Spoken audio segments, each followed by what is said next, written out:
Bismillahirrahmanirrahim. Assalamualaikum warahmatullahi wabarakatuh. Innal hamdalillah nahmaduhu wa nasta'inuhu wa nastaghfiruh wa na'udzu billahi min shururi anfusina wa sayyiati a'malina.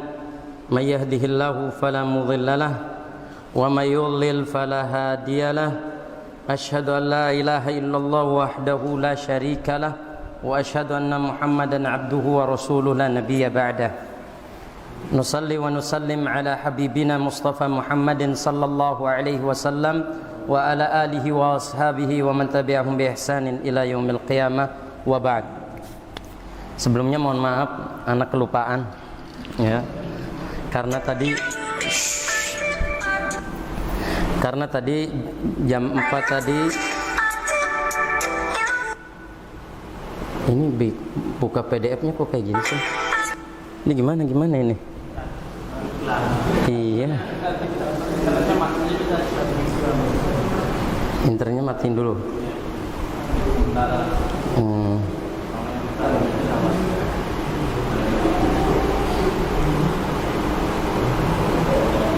Iya. Tadi Anda diajak makan, kemudian lupa kalau ada ini. Kemarin itu syarat syahadatain ya.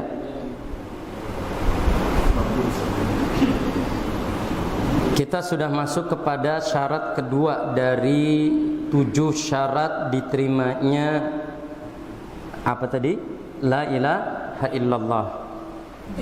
Kita masuk pada syarat ketiga, qabul, menerima, yang meniadakan penolakan. Apa maksud daripada menerima yang meniadakan penolakan? Sekali lagi saya kasih tahu, Bapak bisa download kitab ini, baik terjemahannya ataupun yang aslinya. Lebih baik yang terjemahannya, lebih kecil, ringan kapasitasnya ya. Buat dibaca-baca di rumah. Syarat ketiga, qabul, menerima kandungan dan konsekuensi daripada syahadat, menyembah Allah semata dan meninggalkan ibadah kepada selainnya. Siapa yang mengucapkan tetapi tidak menerima dan mentaati, maka ia termasuk orang-orang yang difirmankan oleh Allah Subhanahu wa taala,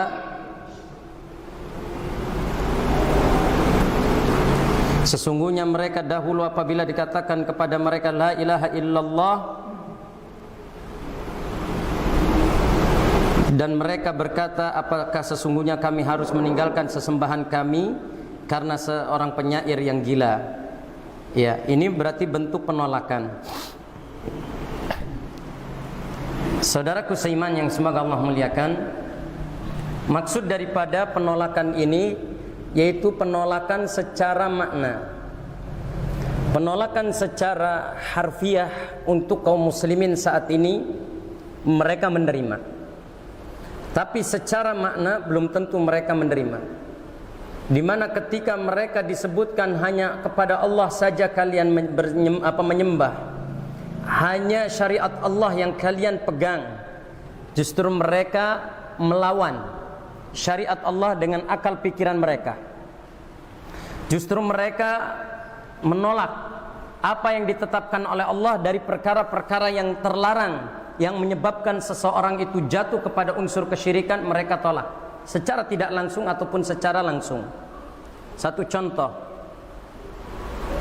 ketika Rasulullah sallallahu alaihi wasallam bersabda, di antara sesuatu yang mengurangi kadar la ilaha illallah seorang hamba, di saat Rasulullah sallallahu alaihi wasallam menyatakan bahwa la ilaha illallah seseorang akan tidak bermanfaat, dikarenakan apa yang disabdakan oleh Nabi Muhammad sallallahu alaihi wasallam, man ta'allaqa tamimatan faqad asyrak. Barang siapa yang menggantungkan at-tamaim, jampe-jampe, tulisan-tulisan yang mengandung jampe, atau tulisan-tulisan qut'atun minal Quran, atau potongan-potongan ayat dari Al-Quran yang mereka tempelkan, mereka gantungkan sebagai tolak bala. Ini mengurangi kadar la ilaha illallah. Mereka tolak. Dianggapnya saya hanya ingin menjadikan tulisan-tulisan ini saya gantung dalam rangka Allah meridhai kita. Tapi yang demikian ini perkara yang tidak disukai oleh Allah. Al-Quran itu bukan untuk digantung. Tulisan-tulisan Al-Quran itu bukan untuk dipajang. Akan tapi hendaknya seorang mukmin menjadikan Al-Quran itu sebagai bacaan. Namun kita tidak bisa pungkiri, ada sebagian dari kaum muslimin, sebagian besar dari kaum muslimin yang mereka menjadikan beberapa benda yang mereka gantung di rumah mereka, di kendaraan mereka, di binatang-binatang mereka, ataupun di tempat-tempat yang mereka akui sebagai tempat yang mendatangkan hoki, mereka lakukan. Ya, mereka lakukan. Ini bentuk penolakan terhadap ketetapan Allah dan Rasulnya. Di saat Allah dan Rasulnya tidak menyukai perkara itu, mereka melakukannya. Mereka mencoba mengatakan la ilaha illallah, bersama dengan mengatakan la ilaha illallah, mereka tidak menerima apapun yang menjadi pembatal dan pengikis daripada la ilaha illallah itu sendiri. Ya, banyak ya, misalkan lafaz Allah digantung di mana? Di mobil. Tujuannya sebagai apa? Tolak bala. Atau menempelkan ayat kursi di pintu-pintu, jebret. Ini kok ada ayat kursi? Iya Ustaz, supaya jinnya nggak masuk.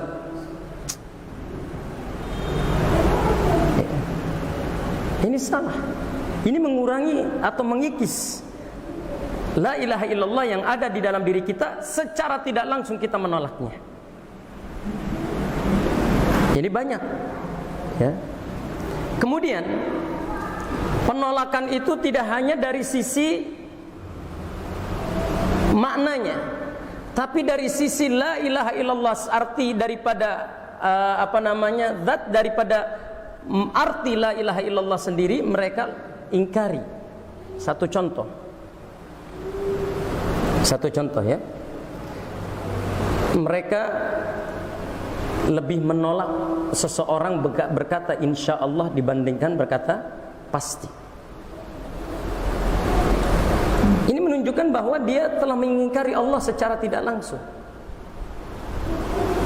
Saya tanya sama bapak-bapak, di hadapan bapak ada orang yang berkata wallahi, nerima nggak? Nerima nggak? Nerima nggak? Belum tentu. Belum tentu. Kenapa belum tentu? Karena iman kita terkotori.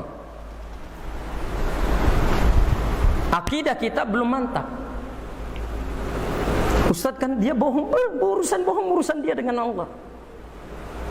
Yang kita agungkan di sana siapa? Allah. Makanya haram, dosa besar.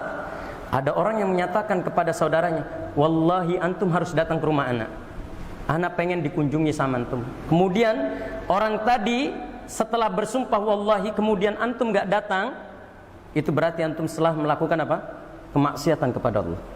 Antum tidak menghormati kata-kata beliau yang bersumpah tadi. Kalau ada misalkan teman yang sangat rindu sama kedatangan antum, yang sangat menginginkan antum datang ke rumahnya, kemudian dia tiba-tiba wallahi antum harus datang ke rumah anak sangat senang kalau antum datang ke rumah antum ingkari, berarti antum berdosa. Begitupun ketika seseorang bercerita, kemudian dia tambahkan dalam ceritanya kata wallahi, antum masih ragu. Walaupun memang ragu, siapa yang antum agungkan?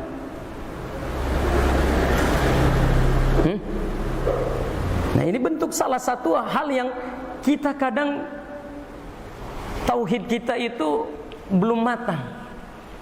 Ya. Yang harus kita agungkan Allah dalam perkataannya tadi. Walau dia itu bohong, walau dia dusta, ketika dia berkata sumpah, sudah. Seperti halnya Nabi Isa alaihissalam menangkap seseorang yang mengambil sesuatu. Kemudian orang yang mengambil sesuatu dari yang itu bukan haknya, dia bersumpah demi Allah saya nggak ngambil. Maka apa yang dikatakan Nabi Isa alaihissalam? Mataku telah berdusta. Siapa yang diagungkan oleh Nabi Isa di sana? Allah. Kita bagaimana? Nanti dulu Ustaz. Sumpah. Bener beli wong kinki. Kita bukan polisi. Kita bukan Densus 88. Nggak usah. Yang kita agungkan Allah. Ini kadang kita menolak yang demikian. Banyak nggak yang kayak gitu? Banyak nggak? Banyak. Harusnya kita bagaimana? Menerima. Artinya menerima la ilaha illallah, segala konsekuensi yang harus kita tinggalkan, kita tinggalkan. Segala harus yang harus kita lakukan dan kita yakini. Kenapa? Karena menerima la ilaha illallah memiliki konsekuensi apapun yang datang dalam bentuk penghambaan diri kita kepada Allah terkait dengan makna la ilaha illallah itu sendiri, kita terima. Walaupun terkadang hal itu berat untuk kita terima. Ya. Siap nggak kayak gitu antum? Siap, karena kita pengen masuk surga, balasannya surga. Semoga kita masuk semuanya ke dalam surga.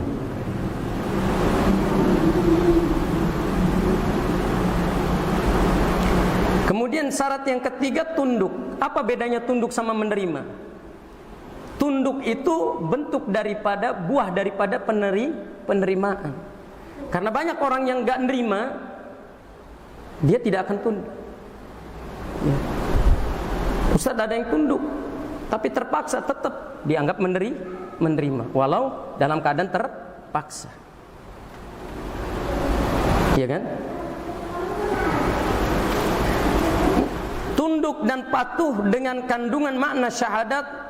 Allah Subhanahu wa taala berfirman, dan barang siapa yang menyerahkan dirinya kepada Allah sedang dia yang berbuat kebaikan, maka sesungguhnya ia telah berpegang kepada buhul tali yang kokoh. Yaitu yang disebut al-urwatul wuthqa adalah la ilaha illallah, dan makna yuslim wajhahu adalah yang qadu, patuh dan pasrah. Kita harus tahu al-inqiyad. Al-inqiyad itu patuh. Orang yang mengatakan la ilaha illallah harus memiliki kata patuh dalam dirinya. Dan kata patuh ini bentuk dari buah penerimaan. Kita terima apa yang digariskan oleh Allah untuk diri kita, kita patuhi dan kita tunduk. Dengan cara apa? Dengan cara mengamalkan dan mengikuti.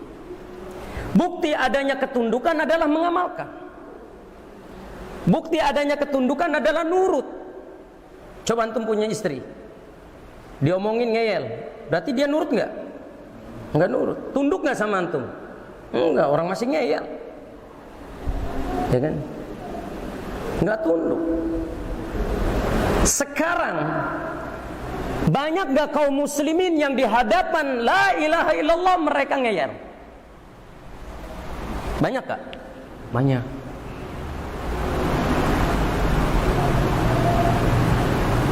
Ustadz, hikmahnya apa sih? Maaf ya Ustadz ya, saya tuh sebetulnya pengen pakai jilbab, tapi ya gimana ya? Itu. Maaf ya Ustadz, saya tuh pengen sih ikutin kajiannya salaf, orang-orang salaf tuh, tapi ya semuanya masih pertimbangannya dunia. Yang namanya patuh, yang namanya tunduk perlu dibuktikan dengan perbuatan. Saya tunduk sama kamu, berarti apapun yang dikatakan oleh orang yang kita tunduk kepadanya, kita turuti. Betul atau salah? Sama. Kita tunduk kepada la ilaha illallah, apapun konsekuensi yang menggagalkan dan membatalkan serta mengikis la ilaha illallah perlu kita jauhi. Walau terkadang kita belum bisa menerima. Walau kita belum bisa menerima, walau kita belum bisa mengambil seutuhnya, setidaknya kita tunduk terhadap apa yang ada dengan cara melakukan apa yang kita patuhi, apa yang kita tunduk dengannya.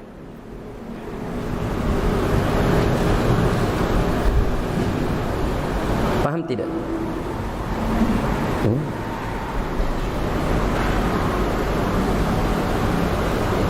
Kalau bagi waris, enaknya hibah atau bagi waris? Masyarakat sekarang enaknya hibah atau bagi waris? Heboh bukan hibah. Yang enak heboh bukan hibah. Ustadz, supaya nanti anak-anak saya nggak ribut, saya sudah bagi sekarang. Dikira apa yang dilakukannya terjamin bahwa nanti setelah sepeninggalnya anak-anaknya nggak ribut. Belum. Karena apa? Sesuatu yang bukan dari Allah pasti mendatangkan apa? Ketidakadilan, permusuhan, pertengkaran, dan pertikaian. Itu pasti. Tapi barang siapa yang tunduk dan patuh serta melakukan apa yang dilakukan oleh Allah dan ditetapkan oleh Allah untuk diri kita, apa yang akan Allah berikan? Balasan dari kepatuhan dan ketundukan kita adalah surga. Walaupun berat, ya. Walaupun berat. 3 hari yang lalu ada ikhwan datang, Ustaz, istri ana meninggal sudah sekian bulan, gak taunya keluarganya menggugat harta gono gini dan harta warisan. Bagaimana? Antum harus senang. Tapi ana merasa terpojok. Gak boleh. Justru antum harus senang. Cara buat hati ana gembira gimana? Caranya antum sekarang akan mendapatkan harta yang paling berkah setelah dibagi. Oh begitu Ustaz, iya. Saran antum bagaimana? Saran anak antum datangkan ustaz yang kira-kira mereka percaya dan mereka duduk manis. Antum katakan kepada mereka, saya secara pribadi senang dengan perkumpulan ini, sehingga harta yang ada di saya betul-betul hak saya dan punya berkah. Karena memang istrinya banyak duitnya. Ya, mantan istrinya yang meninggal dunia banyak duitnya. Subhanallah. Dia udah deg-degan, nanti anak tinggal di mana? Udah, antum sabar.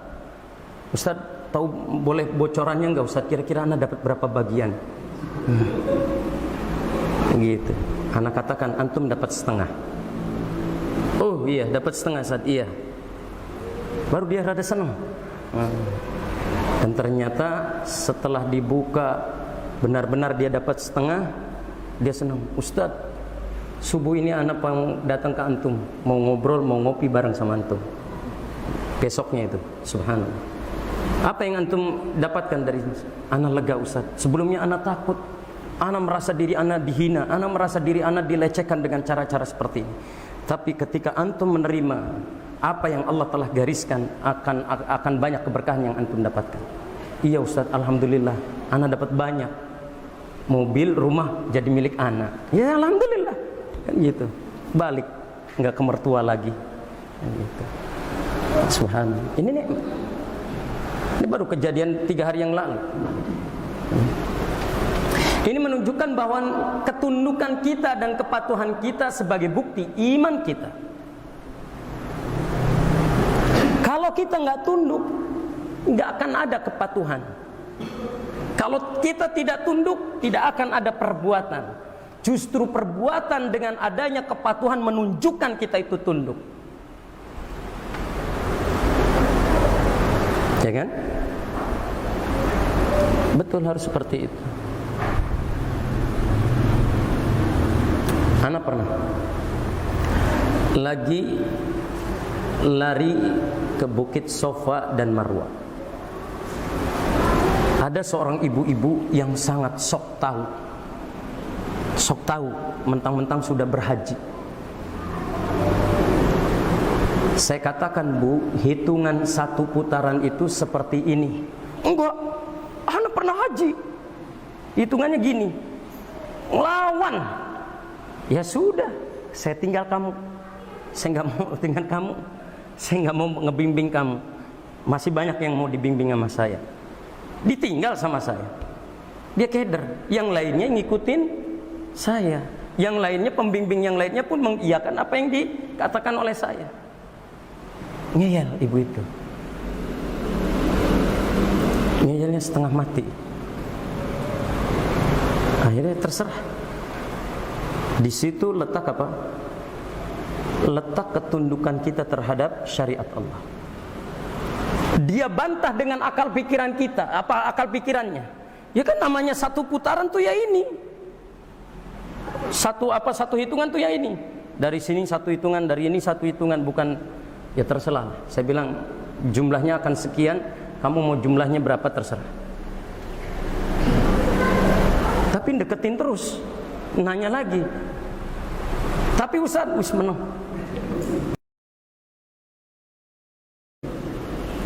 Saya melakukan apa yang saya yakini, Anda lakukan apa yang Anda lakukan. Gitu. Dia bantah ketetapan Allah dan Rasulnya dengan akal pikiran. Kalau betul hitungan Anda akan berakhir di Bukit Marwah, nggak akan berakhir di Bukit Sofa. Baru mikir dia. Terus ngelihat yang lain ngikutin saya, ngelihat yang pembimbing yang lain sama seperti saya. Baru ya udah Ustadz saya tunduk. Jare wong Indramayu embuga, terserah.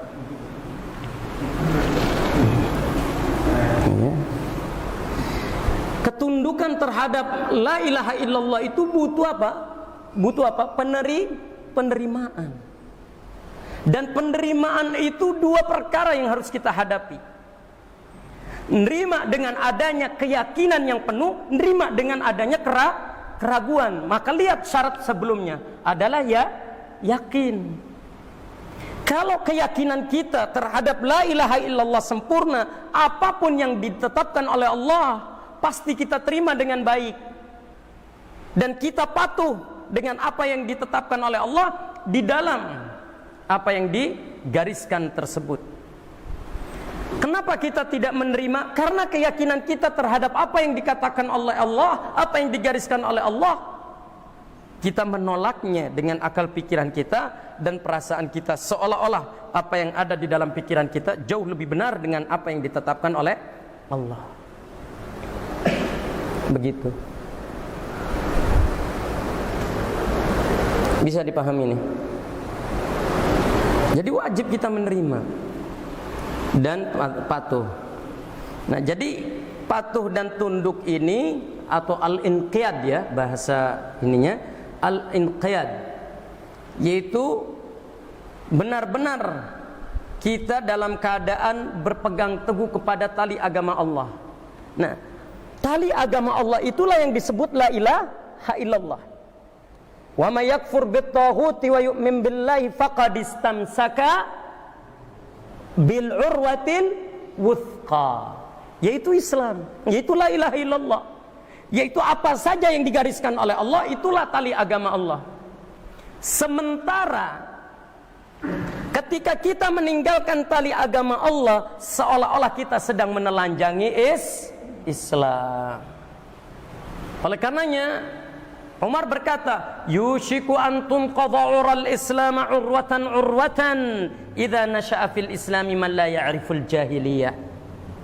Hampir-hampir saja simpul-simpul Islam itu terlepas satu demi satu apabila tumbuh pada generasi Islam orang-orang yang tidak mengetahui kejahilannya, kebodohannya akan Islam.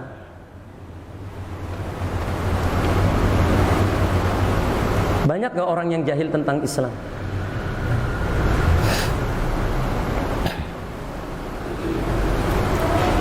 Banyak pertanyaan. Ustadz, bagaimana hukumnya orang yang puasa tapi gak sholat sama sekali? Berkembang lagi. Ustadz, gimana kalau ternyata dia gak sholat? Anak perlu nyolatin lagi gak? Saya tanya, orangnya udah meninggal belum? Belum. Ya udah gak usah tanya, nanti tunggu meninggal saja. Kan gitu. Ya kan Tat, barangkali sudah nanti barangkali ada juga antum akan tanya. Selesai.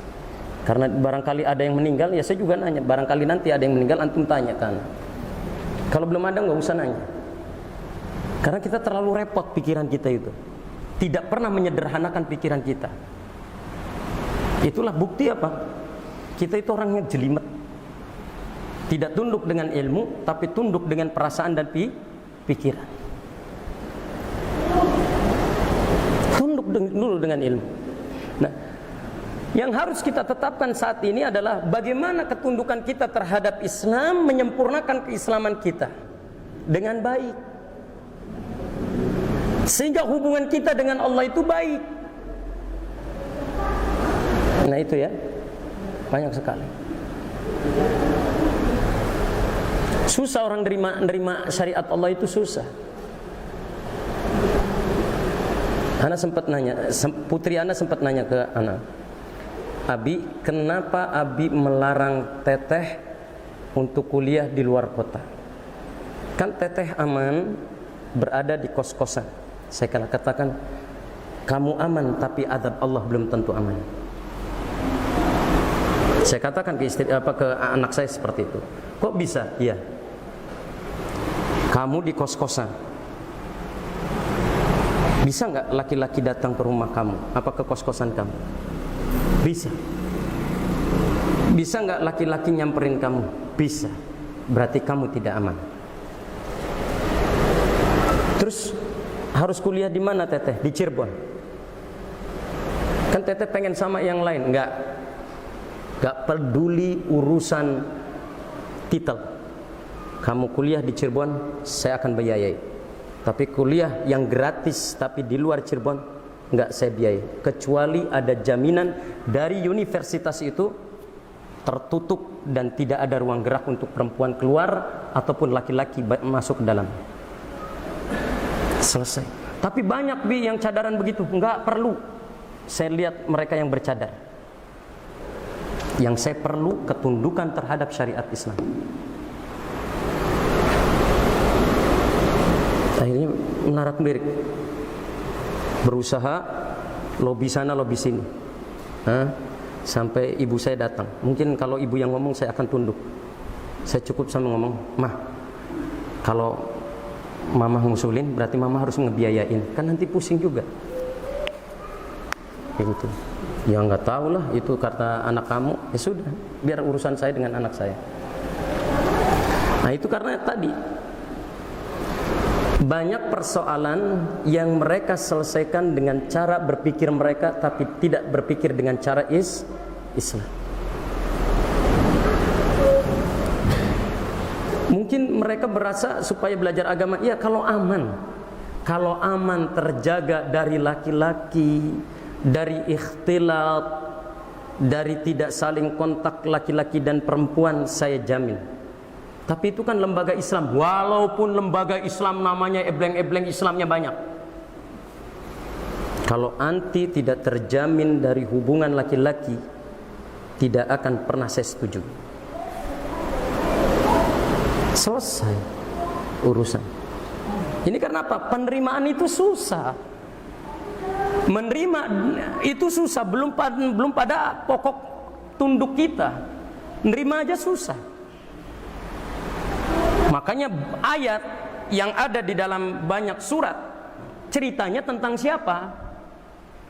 Kaumnya Nabi Musa, yaitu Bani Israel, paling ngeyelnya orang. Ya. Disuruh kata Allah, wa qulu hittatun naghfir lakum khotoyakum wa sanazidul muhsinin. Apa mereka ganti nggak mereka kata-kata hittah? Diganti dengan apa? Hintah. Sedikit sama. Assalamualaikum diganti mikum. Mikum Ustaz. Anak pernah ngomong sampai melotot ke salah satu ikhwan yang dia rupanya supaya dikatakan ganteng, manis, tutur katanya mikum Ustaz. Anak melotot ya. Apa yang ngomong? Mikum. Keluar, ulangi. Assalamualaikum yang benar. Sama antum kalau nggak mau salam, WA itu nggak mau salam, cukup bismillah. Rasulullah SAW itu pada setiap tulisannya cuma memulai bismillah, tidak dengan salam. Nggak usah mikum WRWB apa.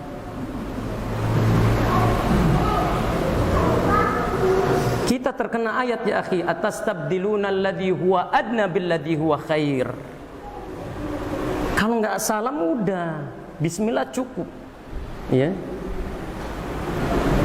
Ustaz, kalau nggak bismillah nggak salam, nggak masalah. Kita bertakwa semampu kita. Wallahu ta'ala al-bisawab. Ini yang terkadang banyak sekali yang harus kita perbaiki dalam diri kita, agar kita senantiasa menjadi orang-orang yang terbimbing di dalam Islam. Subhanakallahumma bihamdik, asyhadu an la ilaha illa anta, astaghfiruka wa atubu ilaik. Wassalamualaikum warahmatullahi wabarakatuh.